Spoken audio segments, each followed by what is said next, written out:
जब पूरी दुनिया में इंसान आया, सबसे पहले हिंदुस्तान में, पूरी दुनिया में सबसे पहले जो इंसान आए, यानी कि सबसे पहले जो सिविलाइजेशन हुई, खेती बाड़ी हुई, सबसे पहले जो सबसे पहले ये हिंदुस्तान से शुरू हुआ है, सबसे पहले। इससे ज़्यादा पुरानी तहजीब ही नहीं है। मतलब इंसान ने अक्ल, शऊर हासिल किया इस ज़मीन से। सबसे ज़्यादा तालीम याफ्ता, समझदार और तरक्की याफ्ता लोग थे वो इस खित्ते के लोग थे। मैं इंडिया और पाकिस्तान की बात नहीं कर रहा, मैं पूरे। अस्सलाम वालेकुम, नमस्ते, सत श्री अकाल। कैसे हैं आप लोग? उम्मीद करती हूँ ठीक होंगे, खुश होंगे। मैं हूँ हज़ीका अली और मेरे साथ हैं तारिक नियाज़ी। ये आपके रिएक्शन जो होता है ना, ये वाला यूँ, तारिक नियाज़ी। अस्सलाम वालेकुम, नमस्ते, सत श्री अकाल। उम्मीद करता हूँ ठीक होंगे, खुश होंगे। दोस्तों जहाँ रहें खुश रहें, माँ बाप का ख्याल करें। आज की हमारी वीडियो बहुत बहुत बहुत बहुत सजेस्टेड और बहुत ज़्यादा स्पेशल है। आज की हमारी वीडियो है मैं भारत हूँ। सो स्टार्ट करते हैं अपनी वीडियो को। Let's start. ठीक है, तो वीडियो का टाइटल है मैं भारत हूँ, भारत की आत्मकथा, independence day special. So start करते हैं।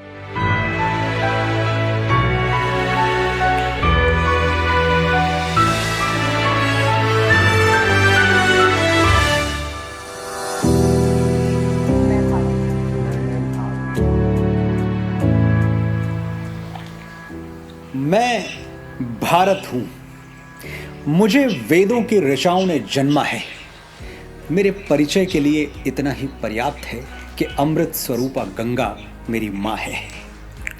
मैं भारत हूँ, मैं ऋषियों के आश्रम में पला हूँ, युग पुरुषों की उंगली थाम के चला हूँ और संघर्षों की प्रचंड अग्नि में जला हूँ। मेरे इतिहास का पहला पन्ना तब लिखा गया था जब मनुष्य ने समय को दिन और तारीखों में बांटना नहीं सीखा था। 10,000 वर्ष पहले मेरा खाका बनना शुरू हुआ, लेकिन इतना पुराना इतिहास सिद्ध करने के लिए आज मेरे पास साक्ष्य नहीं है। लोग सवाल उठाते हैं कि सिंधु घाटी सभ्यता को तो सिर्फ 3400 साल ही हुए हैं, फिर मैं 10,000 वर्षों के इतिहास का दावा क्यों करता हूँ? मैं क्या उत्तर दूं उन इतिहासकारों को जो ईंट पत्थरों की गवाही के बिना गूंगे हो जाते हैं? 3400 साल पहले के अवशेष तो उन्हें दिखते हैं, लेकिन 5000 वर्ष पहले कुरुक्षेत्र में शस्त्र त्याग चुके अर्जुन को गीता का ज्ञान देते कृष्ण नहीं दिखाई देते। 7000 वर्ष पहले सरयू के तट पर सूर्य को अर्घ देते श्री राम नहीं दिखाई देते, और 8000 वर्ष पहले रची गई ऋग्वेद की ऋचाएं नहीं दिखाई देती। आज मानचित्र पर मेरी जो छवि है, मैं हमेशा से ऐसा नहीं था। अनेकों टुकड़ों में कटा हुआ था, जनपदों महाजनपदों में बटा हुआ था। फिर एक दिन तक्षशिला में जन्मे मेरे एक पुत्र ने अपनी शिखा खोल दी और यहीं से मेरे अखंड राष्ट्र बनने का मार्ग भी खुल गया। खंड खंड बिखरे हुए मेरे अंग एक ध्वजा तले सिमट आए। आज की भौगोलिक भाषा में कहूं तो चाणक्य और चंद्रगुप्त ने मुझे बिहार से बलूचिस्तान और कश्मीर से कंधार तक फैला दिया।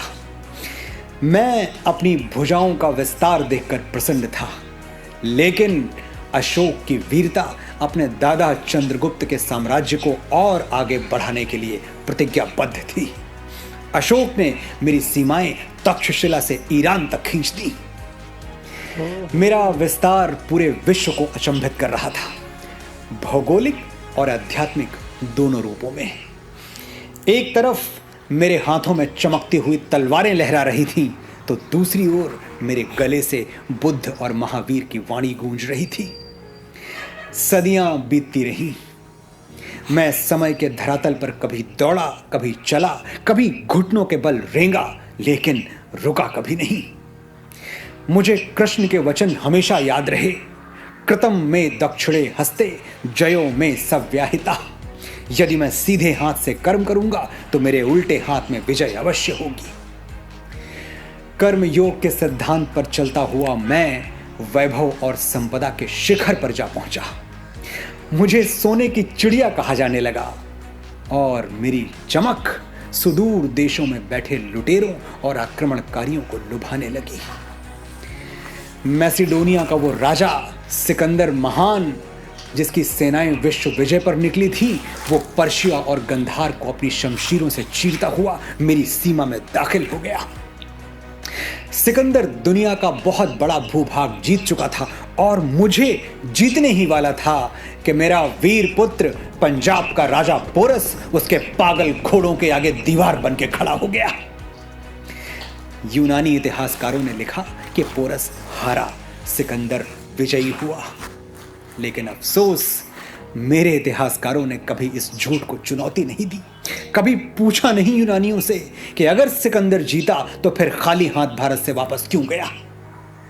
सच ये है कि साम्राज्यों का भूखा वो गिद्ध मेरे बदन का एक टुकड़ा मांस भी नोच नहीं पाया। पोरस ने उसके खूनी पंजे तोड़ डाले, ऐसा हराया कि उसका आत्मविश्वास चकनाचूर हो गया और यूनान पहुंचने से पहले ही वो आदिवासियों के हमले में मारा गया। वो कहानी तो सबने सुनी कि सिकंदर ने मरते हुए कहा था, मेरे हाथ मेरी कब्र से बाहर रखे जाएं ताकि संसार को पता चले कि सिकंदर भी दुनिया से खाली हाथ गया। लेकिन किसी ने ये नहीं पूछा कि वो हाथ खाली किसने किए थे। मैंने किए थे, मेरे पोरस ने किए थे। पर सिकंदर आखिरी नहीं था। अरब, महमूद, तुर्क, तैमूर और मंगोल भी घोड़ों पे चढ़ के धूल उड़ाते हुए आए और मेरे मंदिरों का सोना चुरा ले गए, मेरे ग्रंथ जला दिए, मेरा इतिहास छिन्न भिन्न कर दिया। अनगिनत घाव लगे मेरे बदन पर, लेकिन विश्व बंधुत्व का आदर्श छाया रहा मेरे मन पर। मैं परदेसी शमशीरों की चोट खाता रहा और अतिथि देवो भव दोहराता रहा। मेरी यही शांति प्रियता 7 समंदर पार से आए हुए अंग्रेजी सौदागरों के लिए वरदान बन गई। मेरे राजाओं के दरबार में जमीन पर नाक रगड़ने वाले ये गोरे अचानक राजसत्ताओं के स्वामी बन बैठे। विक्टोरिया की भेजी हुई पीढ़ियों ने मुझे ऐसे जकड़ लिया कि मेरी रक्त शिराएं पीड़ा से कराह उठी। सैकड़ों वर्षों तक विश्वासघात के धुएं में मेरा दम घुटा। मुझे याद भी नहीं आता कि कितनी बार मेरी गरिमा का हनन हुआ, कितनी बार मेरा स्वाभिमान लुटा। लेकिन मैंने भी ऐसे लाल पैदा किए थे जो रंग दे बसंती गा के मेरे लिए फांसी के तख्ते पर झूल गए। मुझे याद आती है लाहौर सेंट्रल जेल। मेरा बेटा भगत अपनी बैरक में कैद है। फांसी का हुक्म सुनाया जा चुका है, तारीख नजदीक आती जा रही है। अंग्रेज ऑफिसर्स रॉबर्ट्स और बार्कर उससे मिलने आते हैं, कहते हैं माफी मांग लो भगत, जान बच जाएगी। चिट्ठी लिख दो ब्रिटिश सरकार को, कह दो कि तुम अपने किए पर शर्मिंदा हो और हम भूल जाएंगे कि तुमने असेंबली हॉल में बम फेंका था, सैंडर्स की हत्या की थी। भगत ने रॉबर्ट्स और बार्कर की बात मानकर अंग्रेज सरकार को चिट्ठी तो लिखी। क्या लिखा था उस चिट्ठी में? भगत ने लिखा, मैं ब्रिटिश सरकार से अपील करता हूं कि मुझे फांसी न दी जाए, क्योंकि फांसी अपराधियों को दी जाती है और मैं क्रांतिकारी हूं, भारत मां का सिपाही हूं, मुझे भरे चौराहे पर गोली मार दी जाए। ये युद्ध का विधान है कि गोली से मरने में सिपाही की शान है। बेगैरत अंग्रेज सरकार एक देशभक्त की ये जरा सी ख्वाहिश भी पूरी नहीं कर पाई। पहुंचा दिया मेरे भगत को फांसी के तख्ते तक। और भगत, मेरा भगत, उसने सोचा मुझे तो वीरगति चाहिए, गोली नहीं तो फांसी सही। भगत फांसी का फंदा ऐसी दीवानगी से चूमने लगा जैसे मेहंदी से सजे हुए अपनी दुल्हन के हाथ चूम रहा हो। ऐ दुल्हन, मैं राख बन सतलज नदी में बह गया, पूछ मत तेरी जुदाई दिल पे कैसे सह गया। है शहादत की खुशी पर जाते जाते दुख भी है, हाय आज़ादी तेरा घूंघट उठाना रह गया। ये था मेरा वीर बेटा भगत। और मेरी बेटी जो दुधमुहे बच्चे को पीठ पर बांधकर अंग्रेजों से जा भिड़ी और उनकी लाल वर्दियों के धागे खोल दिए, लक्ष्मीबाई। मेरा एक और बेटा अल्फ्रेड पार्क में एक पिस्तौल लिए अनगिनत अंग्रेजी राइफलों से लड़ गया और जब पिस्तौल में आखिरी गोली बची तो वंदे मातरम बोलकर मेरे चरणों में भेंट चढ़ गया। 25 बरस की भरी जवानी में आजाद मुझे छोड़ गया। जो हाथ मेरी ओर बढ़े मेरे वीरों ने काट के फेंक दिए, जो आंखें मुझ पर उठी वो बुझ गई हमेशा के लिए। मैं भारत हूँ, बलिदानियों के रक्त से भीगी हुई मेरी वादियां हैं, मेरे माथे पर स्वतंत्रता का 75वां सूर्य चमकने वाला है, क्योंकि मेरे सीने में शहीदों की समाधियां हैं। मैं भारत हूँ।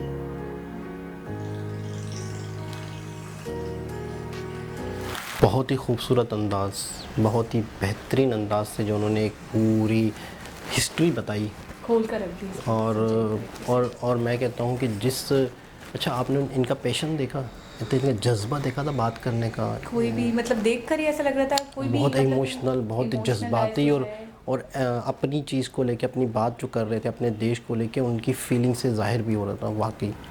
वो इस तरीके से बयान कर रहे थे कि देखने वाले पे असरअंदाज हो रहे थे वर्ड्स। और कुछ हुक्मरानों का जिक्र किया जो पूरी दुनिया फतह करने के जो वहाँ से हिंदुस्तान पे।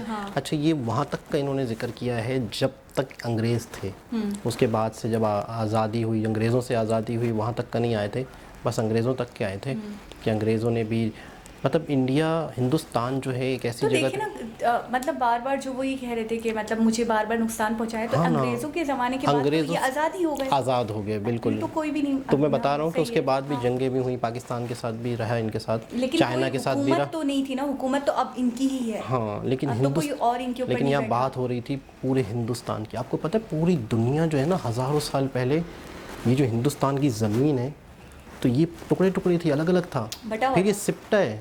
अच्छा, यानी कि ये हाँ यकजा हो गया। कैसे? ज़मीन की बात कर रहा हूँ, यानी कि पूरी दुनिया में जो आतिशफ़शां और ज़मीन की खद्दो-खाल चेंज होते हैं ना, साइंसदानों ने पता किया है कि इंडिया का एक टुकड़ा यहाँ था, एक कहाँ था, एक कहाँ था। तो इन साहब ने करोड़ों साल पहले से स्टार्ट लिया कि कुदरत ने भी हमें एक मिलाया है।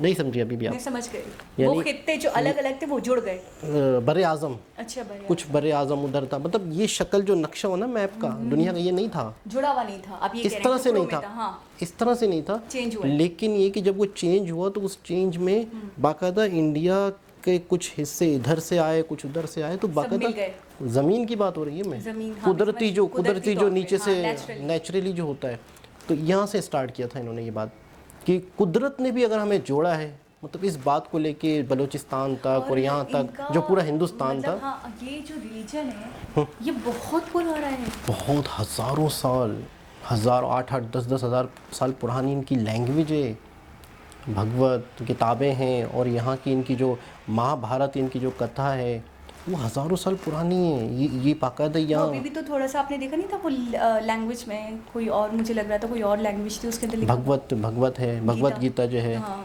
संस्कृत सबसे पुरानी ज़बान, सबसे ज़्यादा पुरानी ज़बान है, ये लैंग्वेज है। गीता तो मैंने सुना है, गीता हाँ, भगवत गीता, हाँ भगवत गीता, और उसमें पूरी इनकी हिस्ट्री है। अच्छा। कितने इनके भगवान थे। वही वाली बात है कि वो जो एक शख्स की मैंने वीडियो देखी थी जिसमें उन्होंने थोड़ी बहुत डिटेल से बताया था ईश्वर का कॉन्सेप्ट, कि जिस तरह हम एक अल्लाह को मानते हैं वो ये भी एक अल्लाह को मानते हैं, जिसे वो ईश्वर कहते हैं। जिस तरह हमारे पैगंबर्स आए पूरी दुनिया में वक्फे से, तो उनके भगवान आए, वो बहुत सारी ऐसी चीज़ों को, जिस चीज़ को वो ताकतवर देखा उन्होंने उनको भगवान कहा इन्होंने। तो इस तरह से वो बता रहे थे कि यकजहानियत है, यानी कि मज़हब की हम आहंगी है, बहुत ज़्यादा चीज़ें मिलती जुलती हैं, तो उस पर वो बात कर रहे थे। तो खैर बात हो रही थी हिंदुस्तान की, तो हिंदुस्तान की जो तहज़ीब है, जो कल्चर है, जो हिंदुस्तान, अच्छा जब पूरी दुनिया में इंसान आया सबसे पहले हिंदुस्तान में, पूरी दुनिया में सबसे पहले जो इंसान आए, यानी कि सबसे पहले जो सिविलाइजेशन हुई, खेती बाड़ी हुई, सबसे पहले जो सबसे पहले ये हिंदुस्तान से शुरू हुआ है, सबसे पहले। इससे ज़्यादा पुरानी तहज़ीब ही नहीं है। मतलब इंसान ने अक्ल, शऊर हासिल किया इस ज़मीन से। सबसे ज़्यादा तालीम याफ्ता, समझदार और तरक्की याफ्ता लोग थे वो इस खित्ते के लोग थे। मैं इंडिया और पाकिस्तान की बात नहीं कर रहा, मैं पूरे हिंदुस्तान की बात कर रहा हूँ। अच्छा फिर कुछ अरसे पीछे चले जाओ, मैं बहुत पीछे से फिर आगे आ रहा हूँ, तो आगे आ रहे हैं तो पूरी दुनिया ने देखा कि ये तो सबसे अमीर जगह है, सोने की चिड़िया। तो फिर उन्होंने वहाँ पे कब्जे, वहाँ पे हमले शुरू किए, बाहर के मुसलमान आए तो उन्होंने भी हमले किए। कौन थे? महमूद गजनवी, तैमूर लंग और सिकंदर आज़म। सिकंदर आज़म के बारे में हिस्ट्री में आता है आधी दुनिया फतह कर ली थी उसने, आधी दुनिया फतह कर ली थी। तो उसके बाद जब वो मरे तो उन्होंने हाथ खाली कह के दुनिया को मिसाल दे के जाने लगे कि जो कुछ भी आप कर लो, जो कुछ भी आप, दुनिया फतह करना, आपके पास दुनिया जहाँ की दौलत हो, जब आप मरते हैं ठीक है। तो आपके हाथ खाली होते हैं। बहुत खूबसूरत बात है ये। अच्छा, मैंने कि ये एक उनका मैसेज था पूरी दुनिया के लिए। मैंने ये जो देखा वीडियो में, तो मैंने ये देखा कि इंडिया बहुत सारे क्राइसिस से, बहुत सारे मतलब ज़ख्म आए मुश्किलात उसमें, से, बहुत सी चीज़ें, परेशानियों से, हर कोई जो भी आता था बस लूटने की करता था, कोई भी सिंसियर नहीं था। बिल्कुल ऐसा ही। लेकिन उसके बाद वो संभला, फिर बड़ा, फिर संभला, फिर बड़ा, फिर अपने आप को करा। आज मैं कहता हूँ कि आज बहुत सुनहरे दौर से गुजर रहा है इंडिया, बहुत सुनहरे दौर। फिर दोबारा से, और इससे ज़्यादा सुनहरा दौर बहुत पहले था, अंग्रेज़ों से भी पहले, बहुत पहले जब था, बहुत स्टार्टिंग की बात कर रहे हैं आप। हाँ, तो मतलब ये एक ऐसा खित्ता था जो बहुत ही तरक्की याफ्ता था। अच्छा, तहज़ीब, तालीम और चीज़ें ईजाद करना, ये सारी चीज़ें, हाँ, ये तो है। लेकिन मैंने ये देखा है कि इंडियंस के अंदर पैट्रियोटिज्म बला का है। आज का जो इंडिया है, हाँ। देखिए आज का जो इंडिया है, टेक्नोलॉजी, एक दूसरे से कनेक्टिविटी हुई, तो आज के दौर में तो हम देख रहे हैं। लेकिन मैं सोचता हूँ कि उससे पहले जब एक खित्ते के लोग, यूँ समझ लो कि कहाँ मद्रास तो कहाँ राजस्थान तो कहाँ क्या गुजरात, तो ये सब लोग आपस में किस तरह से मतलब है कि एक कौम रहे कि यार हिंदुइज़्म जो था या हिंदुस्तान जो था, जहाँ पे हिंदुओं की ज़्यादा ही अक्सरियत थी, वो एक यकजा था, अलग अलग रियासतें थी, किस तरह से उनकी कनेक्टिविटी थी, ये कमाल की बात है। कनेक्टेड थे आपसे कह रहे हैं। मैं कहता हूँ शायद अच्छा, बहुत सारी चीज़ें इस वक्त जो इंडिया है, भारत, बहुत सारी ऐसी चीज़ें हैं जो शायद दुनिया में कहीं ना हो।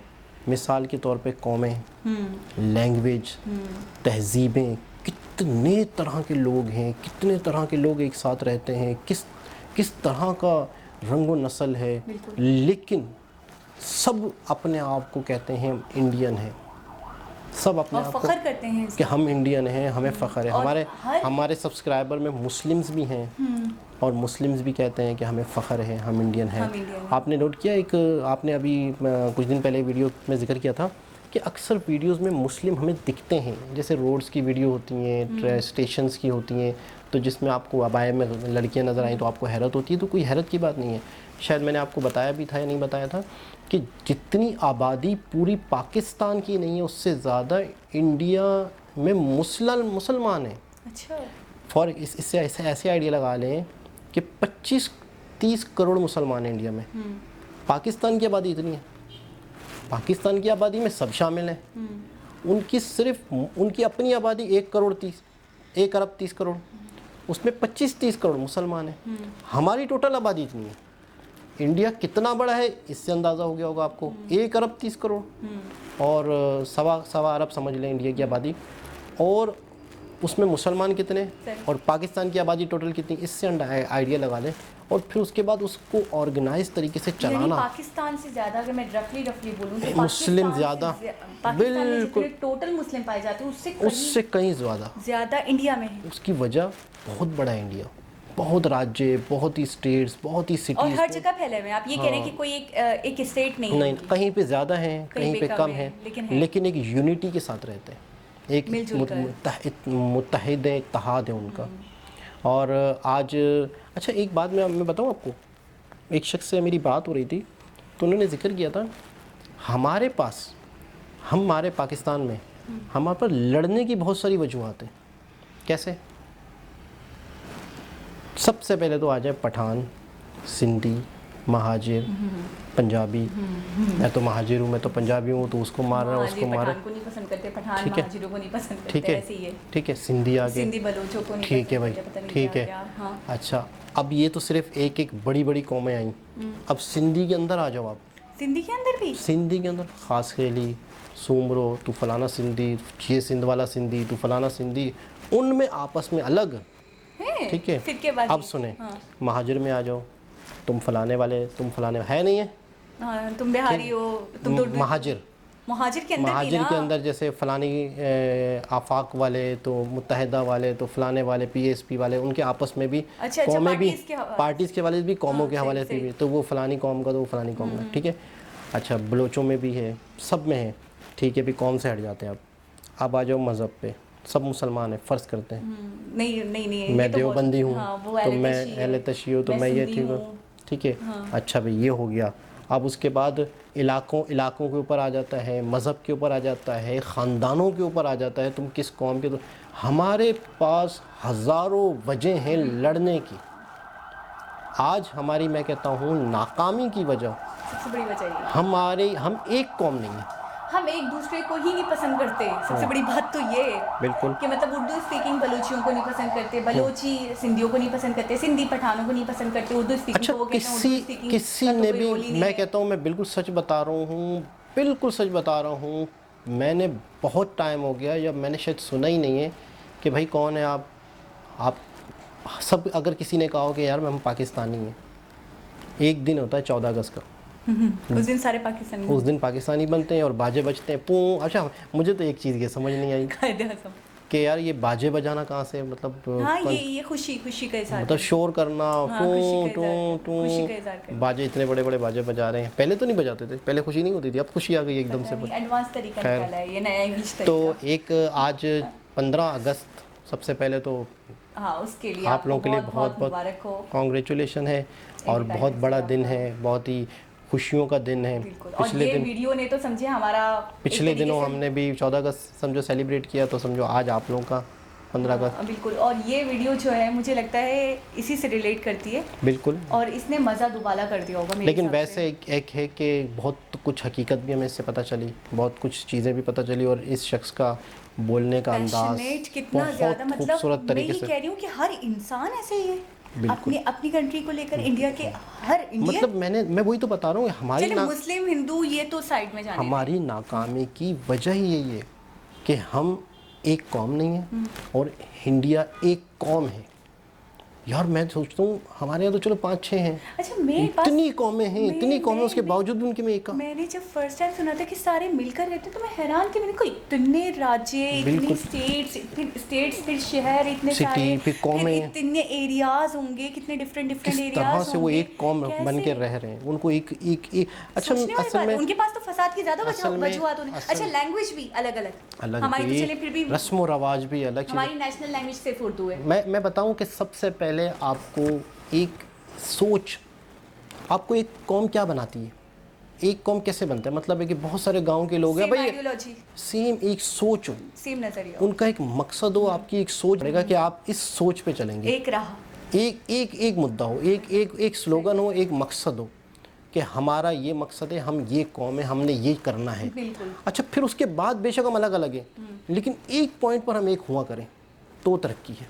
जैसे पाकिस्तान की कामयाबी के लिए, पाकिस्तान की डेवलपमेंट के लिए हम सब एक हो जाएं, एक मकसद नहीं ऐसे नहीं होंगे ना। एक मैं यही तो बता रहा हूँ, सबको एक मकसद बताया जाए कि आपका सबकी एक आइडियोलॉजी है, आपका मिसाल के तौर पे सारी चीज़ों को ख़त्म करते, छोटी सी मिसाल पे आता हूँ, मुत्तहिदा कौमी मूवमेंट कैसे कामयाब हुई, कैसे कामयाब, एक सोच थी ये, क्या सोच थी, महाजिर बोलने वालों एक जगह इकट्ठे हो जाओ, आप लोगों के साथ जुल्म हो रहा है, आप लोग अपने हकूक़ के लिए एक जगह जमा रहो। तो एक आइडियोलॉजी दी अल्ताफ़ भाई ने, एक सोच दी, उस सोच की वजह से आज सारे महाजिर अगर एमक्यूएम को मानते हैं या अल्ताफ़ भाई के फ़ैन हैं, तो वो अल्ताफ़ भाई की एक शख्सियत के फ़ैन नहीं है, उन्होंने एक सोच दी। ठीक है, इंडिया और पाकिस्तान बना, कायदा आज़म अल्लामा इकबाल क्या दिया उन्होंने आवाम को, मुसलमानों को क्या बताया था, सोच दी थी कि आप अपना एक अलग कंट्री हासिल करें जो इस्लामी कंट्री हो, या इंडिया के गांधी जी ने आवाम को एक सोच दी। ठीक है ना, एक जब तक आप एक सोच, बेशक उसके अंदर आप हज़ारों कौमें क्यों ना हो, आप हज़ारे नस्ल के लोग क्यों ना हो, जब तक आप एक सोच पे नहीं आते, जब तक आप तरक्की नहीं करते।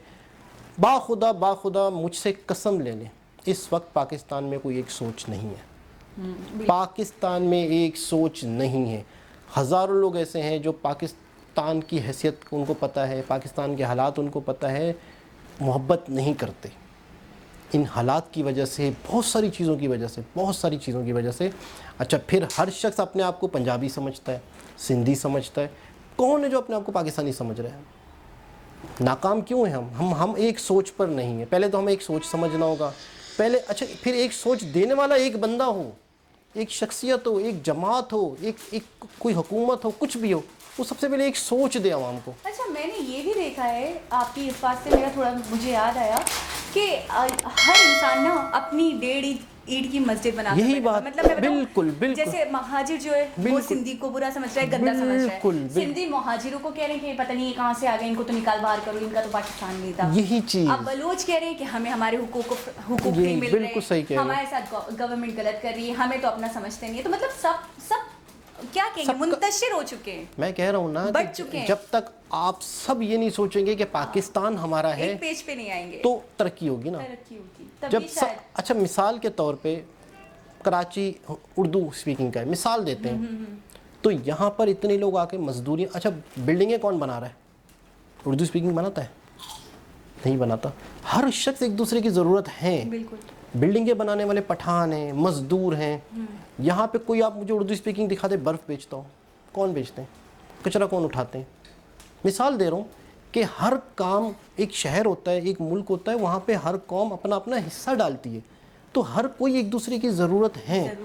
अगर फॉर एग्ज़ाम्पल सारे कौमों को हटा दिया जाए, सिर्फ उर्दू स्पीकिंग हो, तो क्या इतना बड़ा कराची है वो तो खाली नहीं हो जाएगा? तसव्वुर करें ना, इतनी कौमें रह रही हैं यहाँ पे। अच्छा कराची कमा रहा है, तो कराची में लोग मजदूरी कर रहे हैं, कराची में लोग कारखानों में काम कर रहे हैं, तो वो सब उर्दू स्पीकिंग थोड़ी कर रहे हैं, वो तो और भी लोग आके कर रहे हैं। फिर वहाँ से जो चीज़ बिक रही है वो उर्दू स्पीकिंग अपनी दुकान पे बेच रहा है, एक चेन है ना। लेकिन आप एक पॉइंट बात कर रहे हैं ना, दूसरी पॉइंट ये है कि ये भी कहना कि आपका तो है ही नहीं पाकिस्तान, आप तो पता नहीं इंडिया से आप तो निकलो यहाँ से, नहीं, ये बात भी गलत है। फिर आप उर्दू स्पीकिंग को ये कहने का राइट नहीं रखते, क्योंकि उर्दू स्पीकिंग अपने बिहाफ पे अपना रोल अदा कर रहा है। मैं यही कह रहा हूँ कि सब पाकिस्तानी हैं, ये गलत है। सब पाकिस्तानी हैं। अगर देखो उस तरफ से गलती है तो इस तरफ से गलती है, हर तरफ से गलती है। हम ये नहीं कह रहे कि वो गलत वो सही। एक पॉइंट बता रहा हूँ कि अगर इस तरह की छोटी छोटी चीज़ों को इग्नोर करे बंदा कि नहीं यार सबका पाकिस्तान है और सबका हिस्सा है, तो हम एक कौम बनेंगे और एक आइडियोलॉजी हो, एक सोच हो, एक मकसद हो, एक पॉइंट पे मुद्दे पे सब इत्तफाक हो। बेशक सबकी अलग अलग 1.5 इंच की मस्जिद है। कि बात ये हो रही थी कि यहाँ पर एक कौम नहीं है। इंडिया में हम देख रहे हैं कि एक कौम है जो उनकी तरक्की की मिलाप है, हर चीज़ को लेकर बहुत मेल मिलाप है। और मैं इस चीज़ की फ़ैन हो चुकी हूँ कि इंडिया में ये चीज़ है, किस तरीके से है, कैसे मिनिस्टर्स लेकर चल रहे हैं, कैसे उनकी गवर्नमेंट ने बना के रखा है, एक करके रखा है। कमाल है, कमाल है। हम जैसे लोगों के लिए तो ये वीडियो भाई साहब की हमने देखी, बहुत ही ज़बरदस्त। हम तो इधर उधर कैसे इधर उधर निकल। तो दोस्तों ये वीडियो बहुत अच्छी थी, बहुत अच्छे तरीके से बोला था, मुझे इनका बोलना बहुत अच्छा लगा। और जितने इमोशनल होकर ये बोल रहे थे, सुनने वाला भी इमोशनल हो जा रहा था। तो दोबारा अच्छा वर्ड्स वगैरह आपने देखे थे? बिल बहुत खूबसूरत तरीके से, बहुत ही खूबसूरत बहुत अच्छे तरीके से लिखा गया है, तो मुझे तो बहुत पसंद आया। और तो दोबारा किसी और वीडियो के साथ आपसे मुलाकात होगी। वीडियो बहुत ज़बरदस्त थी। जब तक के लिए अल्लाह।